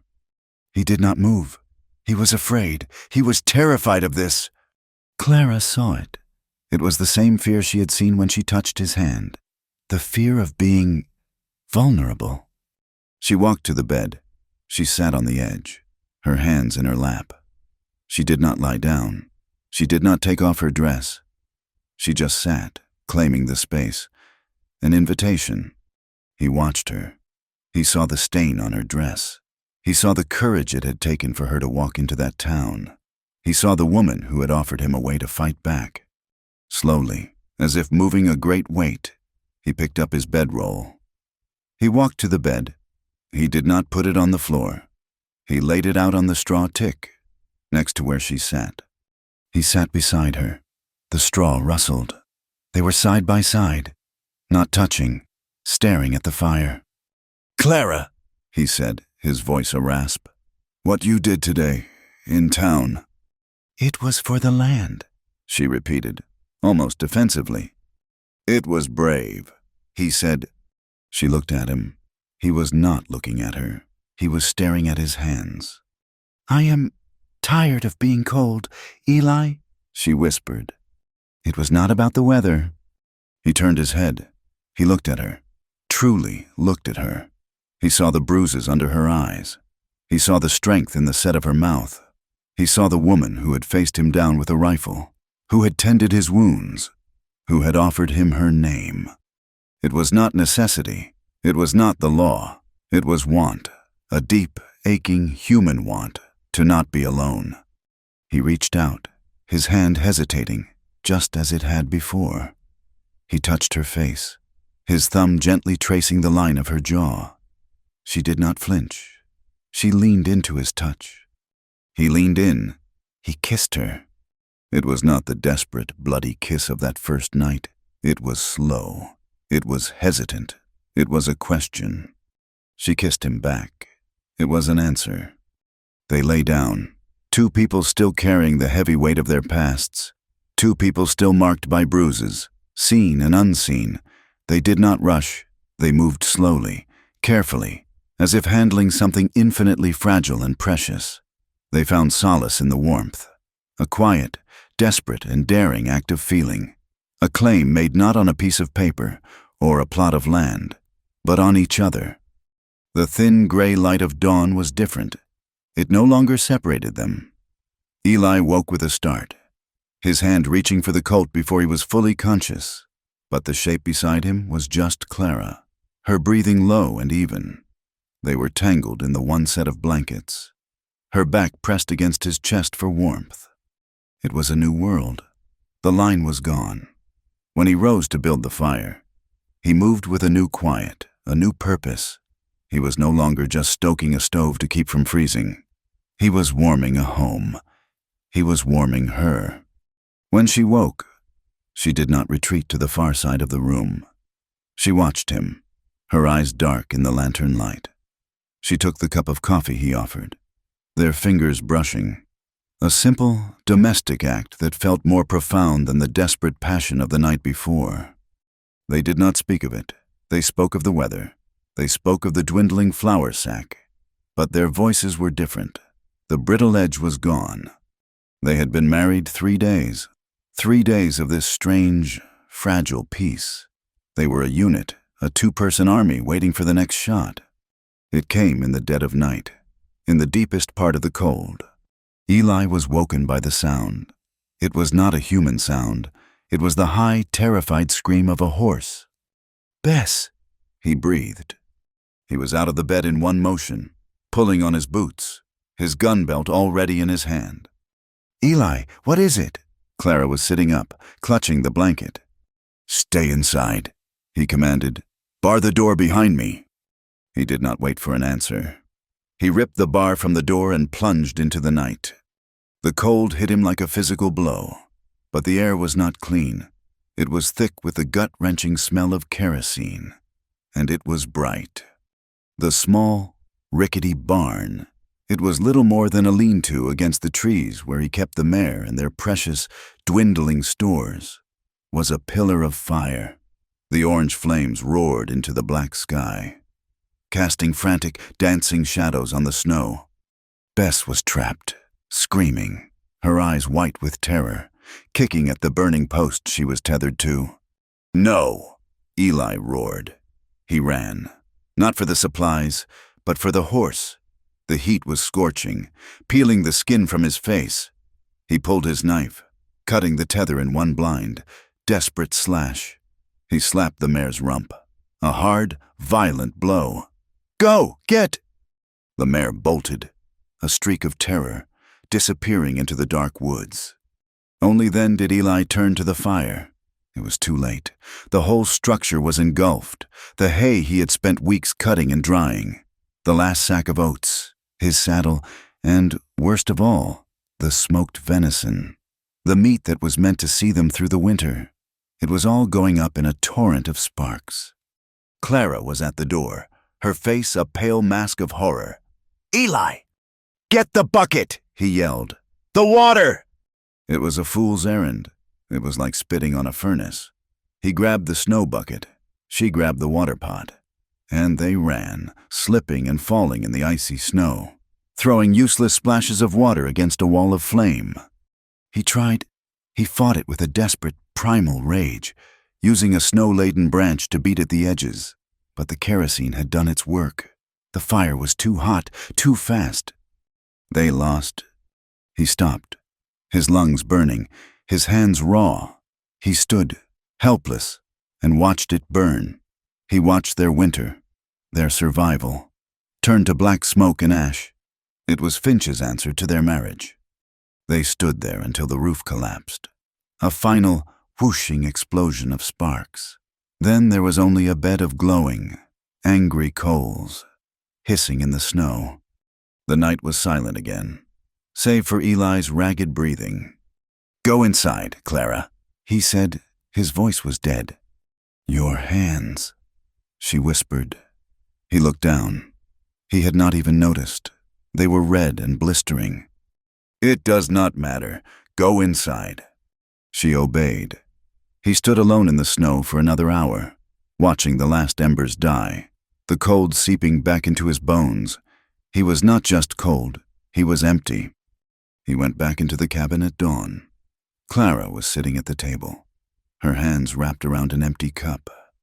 She had not slept. She looked up at him, her eyes wide with fear. He said nothing. He went to the door, took his rifle, and walked back out into the gray light. He went to the wreckage. The air stank of wet, charred wood. He kicked at a smoking beam. He had to see. He had to know. Clara followed him. She had pulled his heavy canvas coat over her dress. She stood a few feet back, watching him sift through the ashes. His saddle was a lump of twisted leather and hot metal. The sacks of food were just black, smoking patches on the ground. It was Clara who saw it first. On a piece of timber that had been thrown clear, a flat piece of pine, something was scrawled. It was written in charcoal, in the same crude, blocky letters as the eviction notice. She knelt, brushing the snow from it. "Whore wife," she read aloud, her voice a thin, cracked whisper. "Go home." Eli stopped. He turned. He looked at the words. He looked at her, kneeling in the snow, her hair wild, her face smudged with soot. He looked at the words one more time. Whore wife. Something inside him, a cold, hard, patient thing, finally broke. He did not speak. He turned and walked back to the cabin, his steps deliberate. "Eli!" Clara called, scrambling to her feet. He was inside before she reached the door. He was not tending his wounds. He was not making coffee. He was at his bedroll, pulling out his ammunition belt. He checked the loads in his Colt, spinning the cylinder. He strapped the belt around his waist. He picked up his rifle. "Eli, what are you doing?" she asked, her voice high with a new, sharper terror. "He called you my wife," Eli said, his voice a low, terrifying monotone. "He burned my barn. He is a dead man. I am going to town. I am going to kill Amos Finch." He started for the door. Clara flew across the room and threw herself in front of it, her arms spread wide, her back pressed against the wood. "No!" she panted. "Get out of the way, Clara." "No!" she cried. "You cannot. That is what he wants. You know it is." "I do not care what he wants. Get out of the way." He grabbed her arm to move her. "No!" she shrieked, fighting him, her hands grabbing the front of his shirt. "Eli, please, listen to me. You ride into town with that gun. You are a dead man. The marshal will shoot you on sight, or Finch will, and the marshal will call it self-defense. He will win. They will win." "He burned us out," he roared, the rage finally breaking free, his voice echoing in the small, dark room. "He is starving us. What do you want me to do? Sit here and wait?" "I want you to live," she screamed, tears streaming down her face. I... Her voice broke, a desperate, tearing sob. "I just married you. You cannot make me a widow. Not again. Please, Eli. Do not leave me. Do not make me lose you too." Her words, the raw, terrified plea, cut through the red haze of his rage. He stopped. He stared at her, this small, fierce woman clinging to his shirt, her face a mask of desperation. She was not just afraid of him. She was afraid for him. The strength drained out of his arms. He let go of her. His shoulders slumped. The rifle felt impossibly heavy. He backed away, sinking onto the stool by the stove. He put his head in his hands, his whole body shaking with the force of the contained violence. "He wins," Eli whispered, his voice muffled. "He wins. He burns us out. He starves us. And I do nothing." "No." He looked up. Clara was wiping her face, her hands still shaking. But her eyes were hard. The terror was gone, replaced by the same cold, clear calculation he had seen when she proposed the marriage. "He does not win," she said, her voice low. "You were right. You are not your brother. You are a fighter, but you fight with this." She pointed to his rifle. I have to fight with this." She went to the small, hidden stack of Jacob's papers he kept in a tin box. She pulled out the two items that mattered, the original, filed deed to the land, and the marriage certificate, the one from the hateful justice of the peace. "He wants to fight with paper," she said, her voice gaining strength. "He wants to fight with the law. So we will fight with the law." "It is his law," Eli said, his voice hollow. "His town, his marshal." "Not his county," Clara said. "That notice he sent. It had the county seal, but it came from his men. It was a fraud. We have the real deed. We have a real marriage.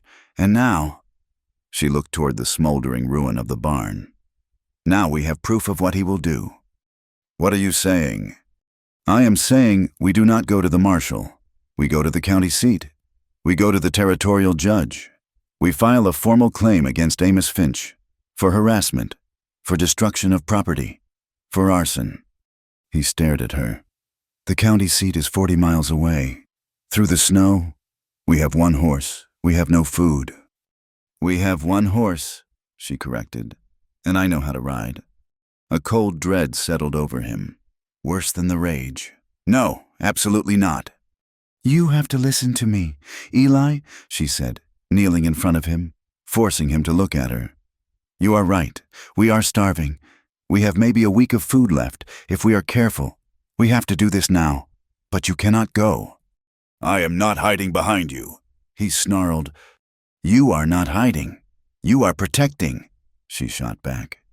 "You are Eli Carver, the man who punched Finch in the street, the man who threatened his men. If you ride out, you will have an accident before you get 5 miles. They are watching you. They are waiting for you." She gripped his arm, her fingers biting into his sleeve. "But me, I am just a woman. I am the whore wife. They do not think I am a threat. They think I am a victim. They think I am something to be laughed at. They are not watching me." He knew she was right. The logic was as cold and sharp as an icicle. It was a coward's move, and it was the only move they had left. "I will not let you," he said, but his voice had no conviction. "You will," she said. "I will ride. I will take Bess. I will take the papers. I will be back in 2 days. You stay here. You keep the fire lit. You keep the rifle loaded. You be here when I get back." The thought of her, alone on that road, made him physically ill. But the thought of her starving, of them both freezing in the dark. He nodded. Once. A short, violent jerk of his head. 2 days. You are not back in 2 days. I am coming, and I am bringing hell with me. They waited. They waited for the new snow to cover the tracks from the fire. They waited 2 days, eating almost nothing, building their strength. He taught her how to reload the small pocket pistol he had, a Derringer. Just in case. You do not show it. You use it. She hid the papers under her dress. She dressed in his clothes, layers of wool, his hat pulled low. At 3 a.m, in the pitch black, he led Bess from the woods. The mare was nervous, but she was alive. "She is all we have," he said, his voice rough as he helped Clara into the saddle. "I will be careful," she said. She was a small, lost shape in the dark. He wanted to say something. He wanted to tell her to be safe. He wanted to tell her. He did not know what. He grabbed the bridle, pulling her down. He kissed her, a hard, desperate kiss that tasted of fear and wood smoke. "You come back," he growled. "I will," she said, and she was gone, a ghost slipping into the frozen trees, leaving him alone in the dark. The 2 days were the longest of his life. He stayed in the cabin, the door barred, the rifle across his lap. He did not sleep. He did not eat. He just waited. He cleaned his guns. He patched the hole in the wall where the rock had come through, fitting a new plank with agonizing precision. He rationed the last of the firewood. The cabin was too quiet. Every sound was an enemy. Every gust of wind was Finch's men. Every creak of the roof was Clara, dead. On the second night, the sun went down. The purple light faded. The cabin was dark. She was late. He stood up. He unbarred the door. He was going. He had given his word. He stepped outside, the rifle in his hand, and he smelled the snow. It was coming again. He looked at the trail, the one she had taken. He heard it, a low moan. It was not the wind. He ran. He plunged into the trees, following the trail, his heart a cold, hard knot in his chest. "Clara!" He ran for half a mile. The snow was falling, thick and silent, already covering the tracks. He was going to lose her. "Clara!" He found Bess first. The mare was standing, trembling, her reins broken, nibbling at the bark of a tree. She was alone. "No," he whispered. "No, no, no." He saw the signs of the struggle, The snow was churned, kicked up. There was a dark, almost black stain near a clump of rocks. He followed the new tracks, a dragging, shuffling track. He found her 10 yards away. She was crumpled at the base of a pine, a small, dark shape. She had been crawling. Clara. He fell to his knees beside her. She was a ruin. Her face, he could barely recognize it. Her lip was split, her eyes swollen shut. One side of her face was a mass of dark, bloody bruises. The clothes he had wrapped her in were torn, and her hand, she was clutching her side, her knuckles white. "Eli," she breathed. The word was a bubble of blood and air. "I am here." He touched her face, his hand shaking. "I am here. They waited for me," she whispered, her voice a shredded thing. "2 of them knew I was coming back." "Did they?" He could not ask it. "No." She seemed to read his mind. I used it, the pistol. I think I hit one. They just kicked me. They took the papers. Eli, they took the deed." She had failed. She had lost, but she had fought. "It does not matter," he said, his voice thick. "Nothing matters." He gathered her up in his arms. She weighed nothing. She cried out, a sharp, broken sound. As he lifted her, her ribs. He carried her. He walked, slowly, steadily, back to the cabin, the snow falling around them, silent and white, covering the blood, covering the tracks, covering everything. He laid her on the bed, their bed. He lit every lantern. He built the fire so high the stove glowed red. He cleaned her. He washed the blood from her face, his hands, so large and rough, moving with an impossible gentleness. He found the broken ribs. He found the deep, agonizing bruises. He wrapped her ribs, his face a mask of cold, controlled fury. He sat on the bed, pulling her up, holding her against his chest, as if he could force his own warmth, his own life, into her. He held her all night, rocking her like a child, the snow falling in silence outside. She woke just before dawn. She was in his arms. She was warm. She was in agony. She looked up at his face, at the lines of grief and rage etched around his eyes. "They took the papers," she whispered again. "I do not care," he said. She turned her head, wincing, to look at the small, dark, safe room. She looked at the boarded window, the stove, the man who was holding her together. "This cabin's mine now," she whispered, her voice fierce, though it was barely a sound. She had not just paid for it with a marriage. She had paid for it with her body. Eli looked down at her broken, swollen face. He felt a crack in his own chest, something breaking open. "No," he said, his voice thick. He leaned his head down, his rough beard brushing her hair. "It is ours." He looked at the new, raw, ugly cut on her cheekbone, the one that would scar. It was a match to the one on her shoulder, a new brand. He leaned in, and he kissed it. He kissed the broken, bruised, and swollen skin. He kissed the mark of her past, and the mark of their present. It was a vow, a promise. It was not a kiss of passion, it was an oath. The first sound of spring was the drip. It was not the slow, maddening drip, drip, drip of the leaking roof, a sound that had defined their siege. This was a new sound. It was a fast, frantic, joyful cascade. It was the sound of the world unfreezing. The snow, which had been their white, suffocating prison, began to pull back from the cabin walls. It sank, heavy and wet. The air, once sharp enough to cut, became soft. It carried the scent of damp earth and pine resin. Inside the dark cabin, they healed.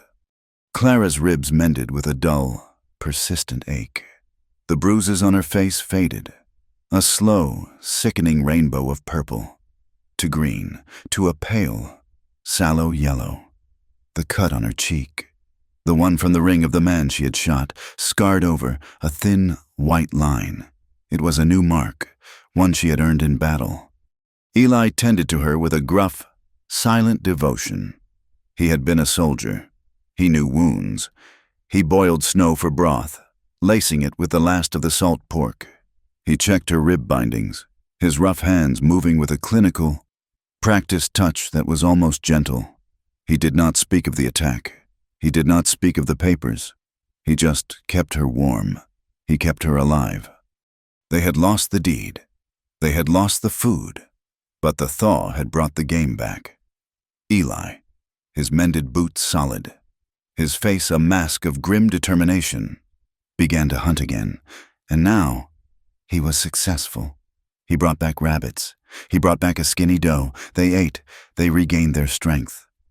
When Clara was strong enough to stand, when the ground was more mud than ice, Eli acted.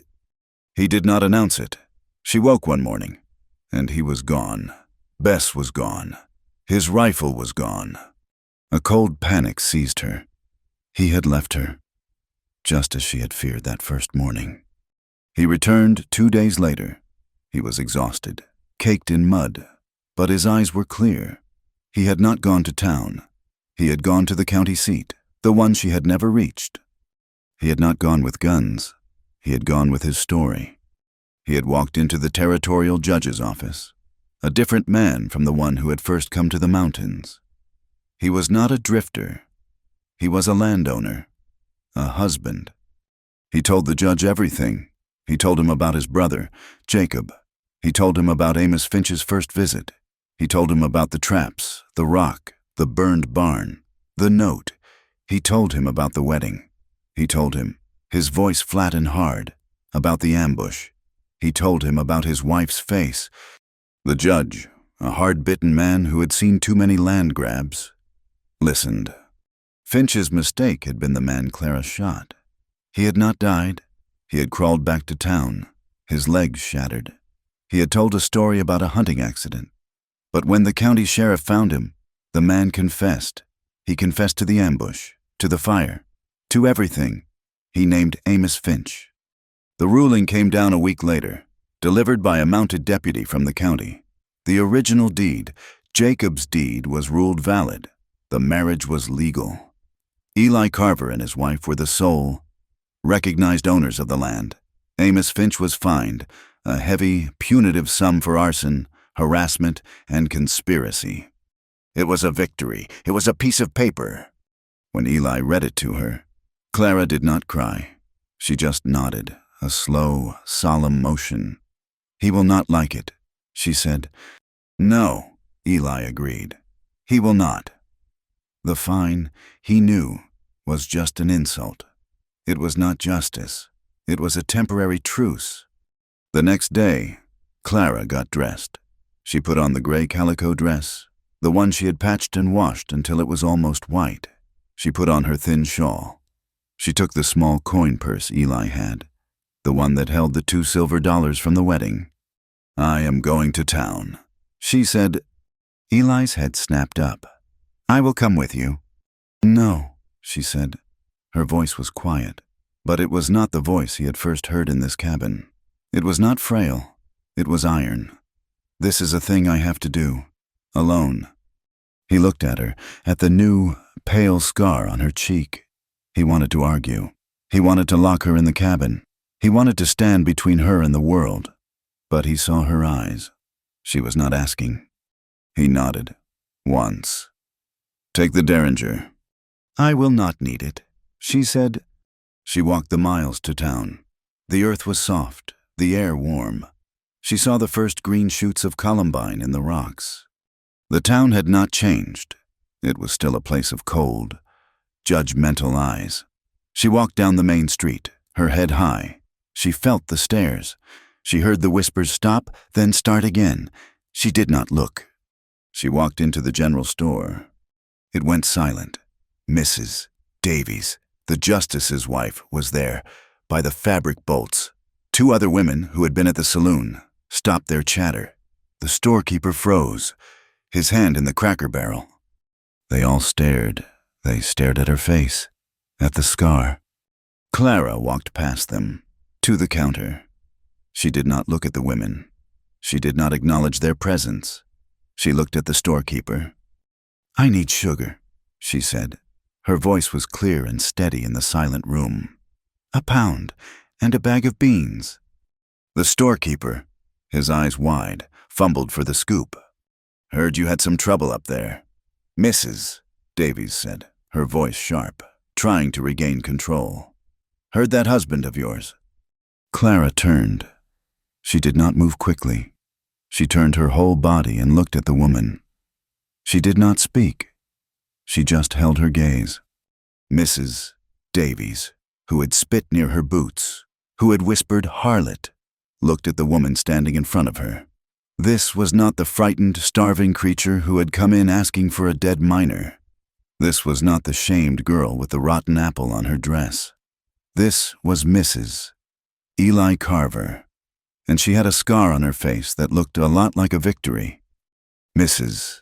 Davies looked down. She busied herself with a bolt of cloth. The silence was broken. Clara had won. She paid for her sugar, her own coin ringing on the wooden counter. She took her bag, nodded to the storekeeper, and walked out. She did not run. She walked. Eli was waiting for her, just at the edge of town, leaning against a pine. He had his rifle, but he was not aiming it. He was just there. He saw the bag in her hand. He saw the look on her face. He did not say, "Are you all right?" He did not say, "What happened?" He just fell into step beside her, taking the heavy bag from her hand. They walked home. That afternoon, Eli did something strange. He took the boards off the window. The sound of the hammer pulling the nails was a declaration. He ripped the wood away, tore down the oil-stained canvas, and the cabin was suddenly, blindingly, filled with light. It was shocking. The light exposed everything. The patches in the walls, the dirt floor, the scars on their own skin. It was glorious. He spent the next day not hunting, but building, just outside the door. In the patch of earth that got the most sun, he built a small, raised garden bed. He fenced it with thin, carefully cut branches. "For herbs," he said gruffly, not looking at her. "For the cooking." Clara watched him, this man of violence, this soldier, kneeling in the mud, turning the soil with his bare, scarred hands. She went inside. She took the last of the empty flour sacks, the ones she had washed and saved. She cut them, and in the new, bright sunlight streaming through the open window, she sat on their bed and began to stitch. She hemmed the edges with small, neat stitches. When he came in, she was hanging them. Curtains, pale, rough, but clean. They fluttered in the spring breeze coming through the window. The cabin was no longer a fortress. It was a home. They had 2 weeks of this peace, 2 weeks of building. They ate their meals in the sunlight. They slept, not in a fearful huddle, but in a slow, easy warmth. They had survived. The final test came, as it had to. It came on a moonless night. Eli was asleep. Clara was not. She was lying beside him, listening to the wind in the pines. It was no longer a howl. It was a song. Then she heard it. A different sound. A horse, stepping carefully. Then another. She sat bolt upright, her hand closing on Eli's arm. "Eli!" He was awake in an instant. He did not speak. He just listened. The horses were close, too close, and then the smell, faint but unmistakable. Kerosene. "He is here," Eli breathed. It was not a question. He was moving, grabbing his rifle. "Clara, the bed! Stay down!" "No," she said. She was already out of the bed, grabbing the other rifle, the heavy Springfield she had first aimed at him. He had cleaned it. It was loaded. "Clara, I fire first," she whispered, her voice fierce. "This is my home." They moved to their positions. He took the door. She took the window. They stood in the dark. breathing as one, waiting. A voice, thick with drink and rage, broke the silence. "Carver, you in there? Carver?" It was Amos Finch. "That fine ain't going to build your barn back," he bellowed. "And it ain't going to buy your wife a new face. I come to finish the job." They heard the scrape of a match, a sudden, bright flare of light. Finch was on his horse, not 10 yards from the window. He was holding a lit torch. He raised his arm to throw it. Clara stood in the open window, framed in the moonlight, her new curtain fluttering beside her. She raised the Springfield. She did not hesitate. She did not think. She just pointed, as Eli had taught her. She fired. The explosion of the rifle in the small cabin was deafening. The shot hit Finch square in the chest. He looked, his face a mask of pure shock, a small, dark hole appearing on his shirt. He dropped the torch and toppled from his horse like a sack of grain. "Now!" Eli roared. He kicked the door open, rolling out into the dark, just as 2 shots exploded where he had been standing. He was in the shadows. They were outlined against the dark trees. 2 men, Finch's men. The gunfight was not a long, noble duel. It was fast, brutal, and ugly. Eli fired. The man on the left, still fumbling with his rifle, dropped. The second man wheeled, firing wildly. His shot splintered the door frame where Clara's head had been. Eli fired again. The second man crumpled. Silence. The only sound was the hissing of the dropped torch in the wet grass.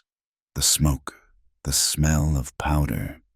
Eli stayed in the shadow, rifle up, scanning the trees. Nothing. He waited a full minute. "It is done," he said. He walked out. He checked Finch. Dead. He checked the other 2. Dead. He stood in the middle of the yard, the smoke curling around his boots. He looked at the 3 bodies. He felt nothing, not victory, not relief, just empty. Clara came out. She was shaking so hard she could barely hold the rifle. She looked at the man she had shot, his body a dark lump in the grass. Eli went to her. He did not hug her. He gently took the heavy rifle from her hands. "Go inside," he said. "Make coffee. It is going to be a long night." He rode Bess to town at sunrise. He did not go to the justice. He went to the marshal, the county sheriff, the one who had taken his report. The sheriff rode back with him. He looked at the 3 bodies. He looked at the dropped torch, the spilled can of kerosene. He looked at the bullet hole in the window frame. He looked at Clara, standing on the porch, her face pale but her eyes steady. Finch was warned, the sheriff said. Pulling at his mustache, he spat. He did not listen. He looked at Eli. "You got a shovel?" "I do," Eli said. This was self-defense. "Carver, clear as day, but I do not want these men buried here. It is unseemly. Bury them up on the ridge, far from the cabin. I will file the report." Eli nodded. He spent the rest of the day digging. He buried them deep in the rocky soil. Far from the cabin, far from his brother's grave, he buried Amos Finch, the man who had haunted his life, and he buried the past with him. When he returned, the sun was setting. The cabin was quiet. He found Clara in the small herb garden he had built. She was on her knees. In the dirt, she had found a flower, a single, brave white daisy that had survived the snow, and she was planting it. She was crying. She was not making a sound, just huge, silent tears, rolling down her face, splashing onto the dark earth. She was crying for the man she had killed, for the men she had seen die, for the fear and the hunger and the shame, for the simple, terrible cost of being left alone. Eli stood behind her. He did not speak. He just knelt, his knees sinking into the mud. He wrapped his arms around her, pulling her back against his chest. He held her, his big, rough, earth-stained hands covering her small, trembling ones. "It is over," he whispered, his face in her hair. It is all over. I killed him, she sobbed, the sound tearing out of her. You defended your home, he said, his voice fierce. You defended us. He held her as she wept, her grief washing over them, cleaning the last of the blood and the powder away. He held her until the sky was purple, until the first stars came out. We do not owe anyone silence anymore, he said. Later that night, the cabin was warm. The fire crackled in the stove. The new curtains fluttered in the breeze from the open window. They lay in the bed, the one he had found her in, the one he had fixed, the one they had shared in fear, and then in want. Now they shared it in peace. He was on his back, one arm behind his head. She was curled against his side, her head resting on his shoulder, her hand on his chest. He could feel her breathing. He looked at the roof beams, the ones that had once held his brother's noose. They were just beams. They held up a roof, their roof. She stirred, tracing the line of an old scar on his collarbone. Eli, she whispered. It is quiet. He listened. The wind was moving through the pines, but it was just wind. The fire crackled. The cabin was solid. It stood. He kissed the top of her head. It is, he said. Get some sleep. He was no longer a man running from his past. She was no longer a woman defined by hers. They were not broken. They were just two people who had survived war, and winter, and love, and they were home. Thank you for listening to this story from the Wild West Campfire. Let us know what you thought and where you are listening from in the comments so you can connect with other folks. Subscribe to the channel and share your own thoughts.